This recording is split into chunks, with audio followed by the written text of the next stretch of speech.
The Great Hall at Borg in Lofoten, Norway, measured 83 meters from one gable end to the other. That is longer than a Boeing 747. It was not a temple. It was not a fortress. It was not a public monument built to impress visiting dignitaries, though it certainly did that too. It was a home. One family lived there, a chieftain, his household, his dependents, his livestock, under a roof of timber and turf, in the wind-hammered darkness of a northern Norwegian winter, sometime in the late Viking Age. Inside that hall, archaeologists found fragments of drinking glasses imported from the Rhineland. Whoever lived at Borg was not primitive. They were powerful, cosmopolitan, and they built on a scale that dwarfs most medieval European churches. You have probably seen a Viking longhouse in a documentary or a television drama. A dark hut. Smoke everywhere. People huddled around a guttering fire while snow piles against the walls. The image is not entirely wrong, but it is wrong enough to be misleading. And what it misses is more interesting than what it shows. Because the Norse longhouse was not a crude shelter thrown together by people who did not know any better. It was a piece of thermal engineering so well adapted to its environment that individual buildings lasted decades. The tradition behind them lasted a millennium, and some of the principles embedded in their walls, principles the builders never wrote down, never calculated, never formalized, took modern building science centuries to rediscover and quantify. And then that tradition was destroyed. Not by a better technology, not by conquest, by shame. That is the story worth telling. Start with what the longhouse actually was. Not the romantic version, not the filthy hovel version, the documented one. A Norse longhouse was a timber-framed, turf-walled structure oriented with its long axis running roughly east to west. This was not random. Analysis of excavated longhouse sites across Scandinavia shows consistent orientation patterns. The entrance placed on the south-facing long wall to catch whatever winter sun was available, the gable ends turned against prevailing wind. This is passive solar design, arrived at through generations of empirical observation, not through textbooks, because there were no textbooks. The knowledge lived in hands and memory. The walls were thick, not because the builders could not build thin, because they understood something about heat retention that a modern engineer would describe using terms like thermal mass and R-value, but that a Norse farmer understood through the simpler and more brutal teacher of winter.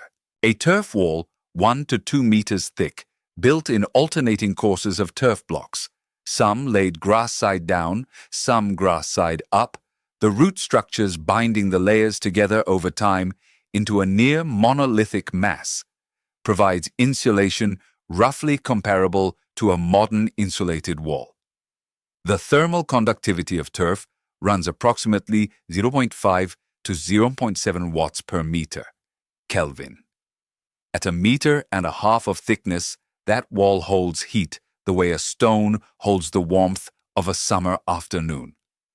The roof was turf too, laid over a timber frame, growing grass and wildflowers on its outer surface. In some Icelandic examples, goats grazed the roof. From a distance, and this matters, a longhouse was nearly invisible against the landscape.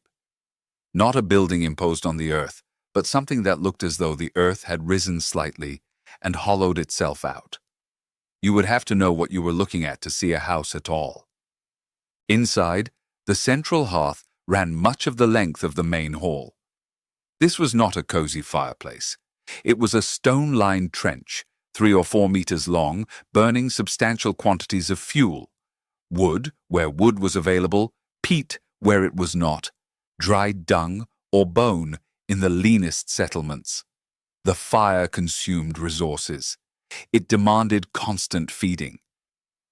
Calling it no heating system beyond a central hearth is like calling a V8 engine no propulsion system beyond a motor. The hearth was the heating system, and it was powerful. But it was not the only heat source. And this is the part that changes how you see the building. In most longhouse designs, livestock shared the structure with humans during the winter months. Cattle, sheep, goats, penned at one end of the hall, separated from the living quarters by a partition but under the same roof, breathing the same air, radiating the same warmth. A dozen cattle generate considerable biological heat. 15 to 30 people generate more.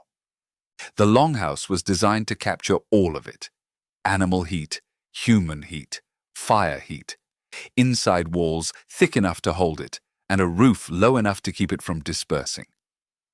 The animals in the house were not a sign of poverty. They were the heating system.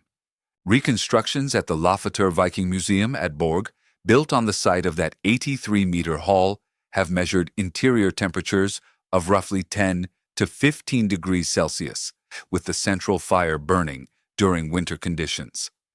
That is not warm by the standards of your thermostat, but with wool clothing, sheepskin bedding, and the knowledge that outside it was 20 below, it was warm enough. It was survival turned into comfort through design. Now, the smoke. You have heard about the smoke. Every description of a longhouse mentions it, usually with a shudder. And there was smoke. The central hearth had no chimney. Smoke rose from the fire and collected in the upper roof space, exiting slowly through vents in the roof ridge or the gable ends. The interior, particularly above head height, was hazy. Your eyes would sting. Your lungs, over years, would pay a price that bioarchaeological evidence confirms in the skeletal remains of Norse settlements. But here is what the shudder misses. The smoke was not a problem the Norse could not solve. It was a solution they chose not to abandon. That smoke, permeating the timber frame, acted as a preservative. It saturated the wood, repelling insects, inhibiting rot, extending the life of structural beams by decades. In timber-poor Iceland, where a single quality roof beam might be the most valuable object a family owned, hauled as driftwood from a beach whose rights were legally codified or imported from Norway at staggering expense, keeping that timber sound for as long as possible was not a comfort question. It was an economic imperative. Remove the smoke efficiently, and you would have had to replace your structural timbers more frequently. In a country with almost no trees, that calculation was simple. You breathed the smoke. Your roof lasted. The Laxdæla saga describes the chieftain Olaf Peacock importing timber from Norway for his great hall at Jardarholt. The saga was written in the 13th century about events in the 10th, so the details carry the usual caveats.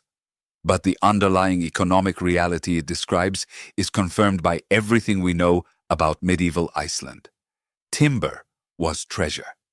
Driftwood rights were codified in the Gragas, the Icelandic Commonwealth's law code. Disputes over driftwood led to blood feuds. The materials for a longhouse were free the way land in Manhattan is free, if you are willing to fight for it. This matters because you may have encountered the claim that a Viking home cost nothing. In the narrow sense that Norse rural communities operated largely outside a cash economy for domestic construction, there is something to it. You did not go to a lumberyard. You did not hire a contractor. The Old Norse concept of dugnadur described a system of cooperative labor where neighbors helped each other with major tasks like house raising, with the expectation that the favor would be returned. No money changed hands, but every day spent cutting turf, hauling stone, felling timber, or stacking walls was a day not spent farming, fishing, or trading. The opportunity cost was real. And in Iceland, where turf-cutting rights were part of land tenure and overcutting could damage grazing land, the raw materials were not free goods lying around for the taking. They were managed resources, embedded in a legal system as complex as modern property law. In Iceland, The law treated a piece of driftwood the way we treat real estate. Because in a treeless country, a good log was real estate. How long did it take to build? The honest answer is that no primary Norse source tells us. The sagas mention construction, but do not give timelines. The figure of 30 days that circulates online appears to refer, at best, to the structural assembly phase, raising the timber frame with a crew of 10 to 20 people after all materials had been gathered and prepared.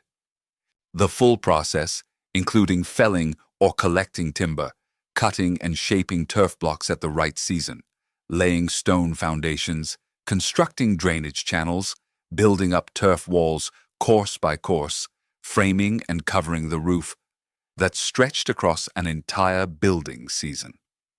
In Iceland, where driftwood accumulation alone could take months or years, the total timeline from first gathered log to finished haul was not measured in days. It was measured in seasons. And how long did the finished building last? Not 1,000 years. That claim does not survive contact with the archaeological record. No Viking-era longhouse has survived as a standing, functional structure for anything close to a millennium. What survives are remains. Foundations, post holes, compressed turf layers, detectable through excavation. The farmstead at Stong in Þjórsárvöllur, Iceland, was buried by volcanic tephra from the eruption of Hekla in 1104. Like Pompeii, it was preserved by catastrophe, not by durability. At Lons, Meadows in Newfoundland, where the Norse built turf structures around 1000 CE and occupied them for perhaps 1 to 3 years. What remains are low mounds in a coastal meadow. The turf has settled back into the earth. The house did not collapse. It returned to the ground. After 1,000 years, you cannot tell where the building ends and the meadow begins. A well-maintained turf structure could last 50 to 70 years before requiring major rebuilding of the walls. The timber frame, if the smoke had done its work, might last longer. Many archaeological sites show multiple building phases on the same footprint. Not one house enduring for centuries, but the same family rebuilding on the same spot, generation after generation, reusing the precious timber, replacing the turf. The tradition lasted a millennium. Individual buildings did not. The distinction matters. But what those buildings contained, even the modest ones, challenges every assumption about primitive construction. At Stong, the excavation plan reveals not just a main hall, but separate rooms for different functions. Living quarters, a dairy and storage area, a smithy, and a latrine, with a stone-lined drainage channel directing waste away from the living spaces. This is sanitary infrastructure, designed and built 1,000 years ago, in a turf farmhouse in a volcanic valley in Iceland. 1,000 years before Versailles had no functioning sewage system, a turf farmstead in Iceland had a working drain. The longhouse was not one thing. There was enormous regional and temporal variation. Norwegian longhouses differed from Danish ones. Icelandic turf houses evolved significantly from the settlement period through the medieval era. Greenlandic structures adapted for even harsher conditions. The Trelleborg-type houses built under Harald Bluetooth around 980 CE were standardized military barracks with curved walls and a distinctive ship-like plan, nothing like a rural farmstead. What they shared was a set of principles: orientation for solar gain, thick walls for thermal mass, a central hearth for heat and preservation, drainage for moisture management, and a spatial organization that encoded social hierarchy as precisely as any medieval manor. The high seat of the household head was positioned along the long wall, opposite the entrance. The benches along the walls reflected status. Who sat where was not casual. The longhouse was a home, but it was also a courtroom, a parliament chamber, a theater. The saga literature describes formal speeches, poetry recitations, and legal proceedings conducted in these halls, and the acoustic properties of the curved wall interior, turf-dampened, smoke-softened, meant that a speaker at the high seat could be heard throughout the space. If you have ever sat in a room and listened to someone tell a story by firelight, you have a faint sense of what this was. Scale it up. Darken the room. Fill it with the smell of smoke and wet wool and livestock and the salt of people who worked outdoors in all weather. Thicken the walls until the storm outside is a distant murmur. Now you are closer. The Norse did not invent turf construction. Iron Age peoples across northern Europe had used it for millennia. What the Norse did was refine it for the specific demands of North Atlantic colonization, carrying it to Iceland, to Greenland, to the brief and failed settlement at Vinland. And in Iceland, the tradition persisted continuously from the settlement period in the 9th century through the early 20th century. The last inhabited turf houses were abandoned in the 1950s and 1960s. They were not abandoned because they had failed. They were structurally sound when their families left them. They were abandoned because someone decided they looked poor. In the 19th and early 20th centuries, Icelandic elites influenced by Danish colonial culture associated turf houses with backwardness. Timber construction, later concrete, became markers of modernity. The Icelandic government actively discouraged turf building. Within a single generation, a building tradition that had sustained human life in one of the harshest inhabited environments on Earth, a tradition refined over 1,000 years, transmitted from parent to child, adapted and readapted to volcanic eruption, little ice age, famine, and storm, was severed. The last builders died. Their children built with concrete. The Icelandic archaeologist Gudmundur Ólafsson, whose work on turf house preservation has become a reference point for heritage specialists, captured the loss in a phrase that should trouble anyone who has ever discarded something old because something new looked better. We threw away 1,000 years of building knowledge in a single generation. Now, the comparison with modern housing that brought you to this story. Your house, if you own one, likely cost $300,000 or more. It took roughly 7 months to build. It carries a 30-year mortgage. Its walls are framed with dimensional lumber, sheathed in oriented strand board, wrapped in synthetic house wrap, insulated with fiberglass or spray foam, sided with vinyl or engineered wood. It meets building codes for fire, seismic, and wind resistance. It provides running water, electricity, climate control, privacy, and sanitation. It does things a longhouse cannot do. But it also starts degrading the day you move in. The oriented strand board absorbs moisture. The synthetic siding fades. The roof shingles have a 20-year warranty because they are designed to last 20 years. The house is not built to endure. It is built to be financed, sold, refinanced, and eventually replaced. Its economic logic is not shelter.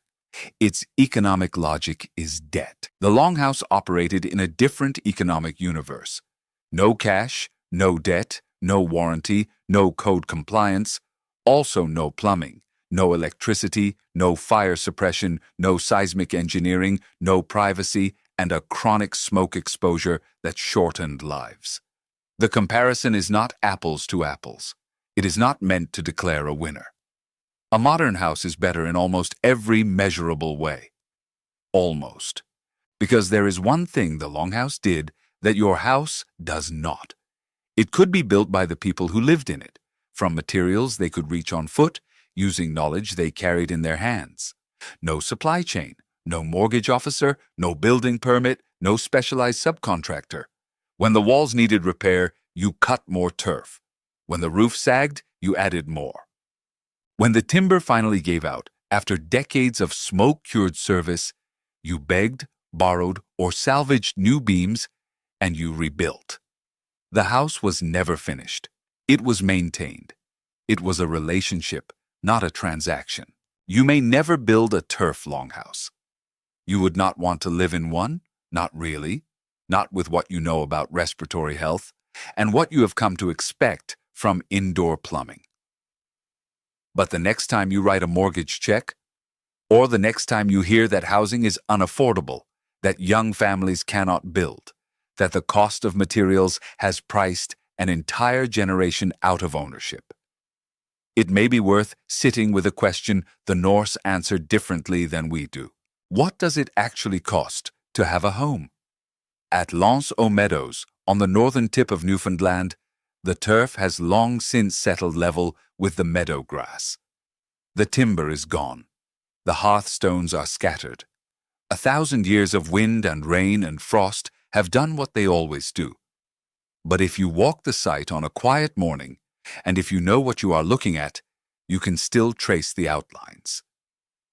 The walls are not walls anymore. They are gentle rises in the ground, barely perceptible, the earth remembering a shape that human hands once gave it. The house did not fall. It became the land again, and the grass still grows where the roof was.